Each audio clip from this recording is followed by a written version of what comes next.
Hey everyone. So today, let's talk a bit about budgeting as a furry. Of course, the one thing that we all struggle with, money. Now let's not make this too financial advice nonsense. This is just about learning very simple things and not really anything that I'm going to, say is exactly, factual or anything. It's just learning to basically try and learn to hold back and save money for yourself. Obviously.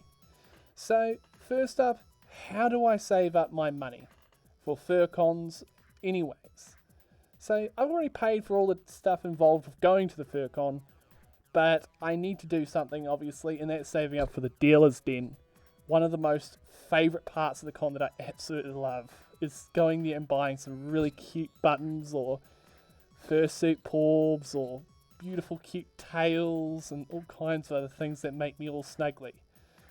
So, well, how do I do it? How do I save up all that money? Well, every week I get my pay, I go to the ATM and then I withdraw a few dollars out, maybe 20 or 30 bucks. I then put that money safely away at home in a drawer. That way that money is all ready to go in one nice big bunch. I don't keep it in my wallet because, well, keeping that much in a wallet, I wouldn't recommend it. How do I resist the urge to use that money for something else? Well, a lot of the stuff I buy is online. And since it's no longer in my bank account, I can't use that money because, well, it's not longer there. It's not internet money. So, that is definitely one of the key ways I've learned how to stop myself from buying stuff online.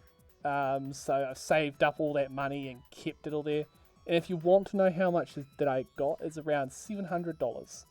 That's not much right now for fur cons. They can be very expensive stuff there, such as fursuits and maybe some crazily good art, but I wouldn't pay that much personally for art, but if you do, that's up to you.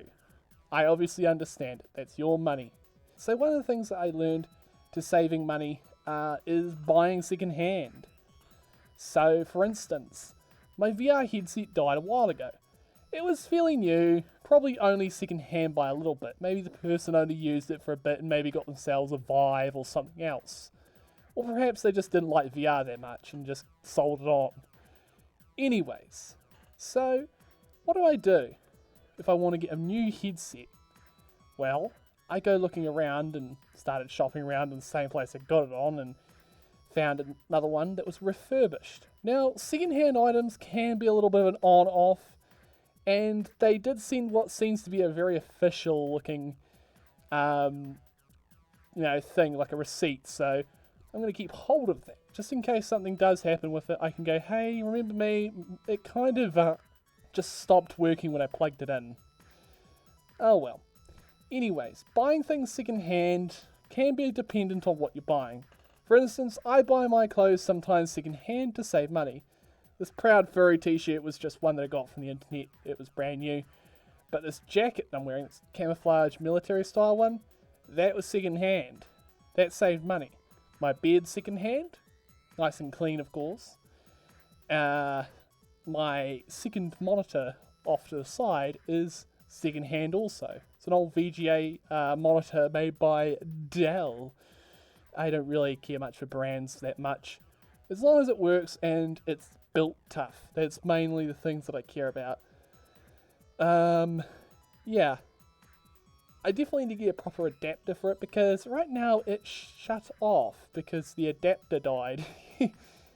Yeah. Buying cheap, that's another thing. So, buying cheap can be, well, okay sometimes. Like, for instance, say I'm only getting something I'm only going to use occasionally.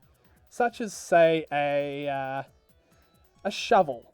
I don't need to use a shovel that often, but perhaps I need to, dig a hole every so often. I can afford to save my money by just buying a $20 or $30 shovel instead of maybe a $50 one. So, yeah. Saving money for something like that buying things that I'm not going to use as often. Things that can be just a bit cheaper, and if they break, it's kind of like, oh well. Yeah. So buying things like that and going with the cheaper route can be useful, but then sometimes, like my monitor here, my secondary one, plays up from time to time. So how can I fix that issue from not happening?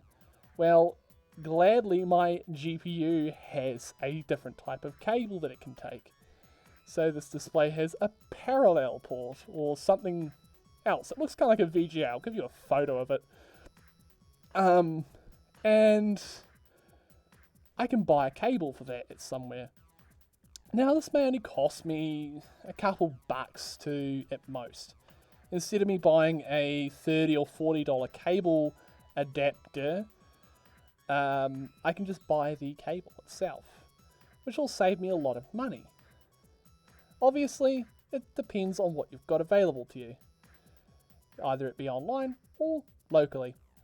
I obviously know that fursuits can cost from, a fursuit head can cost upwards of $800, depending on the makers. Some fursuit makers will be more in the range of maybe, well, a few thousand for a head, depending on the maker and also the species.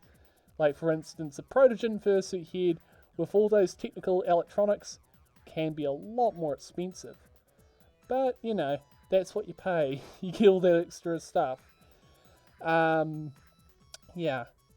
As the head, as of like something like these Porbs, they may only cost you a few hundred at most, depending on the maker. Like this pair maybe, I think, cost me only about $100 all up, but they are fabulous. Things like this cost good amounts of money, and a lot of work went into creating these. That's something people forget, is a lot of hard work goes into making things. Such as my fursuit mask. I made this. It may have just been a plastic cast thing at first when I got it, but I put a lot of work into making it look as good as this. I took the horns off just to see if they looks any better. Also, they need a new paint job. So I have to, on a nice sunny day, go out and give them another coat of paint, because the tips on them have just lost their paint. It's okay though. I like the fact that they can be removed. That way I can able to, you know, when I'm transporting this, it'll make it a little bit more easier. Yeah. So, with that all said, I hope you enjoyed today's video. I enjoy doing these sorts of things every so often, and maybe I may make a video on being a furry YouTuber, and all the ins and outs and all the other things that I may know. Just a little kind of, here's what I do and how I do it thing. So, yeah. Hope you all have a brilliant day, and thank you for watching, and have a brilliant day. If you wish to help me, all the things in the description, as well as a PO box if you wish to send me anything, because I enjoy all the kinds of things people can give. It doesn't have to be anything substantial. Anyways, have a brilliant day, and see us all around. A bap.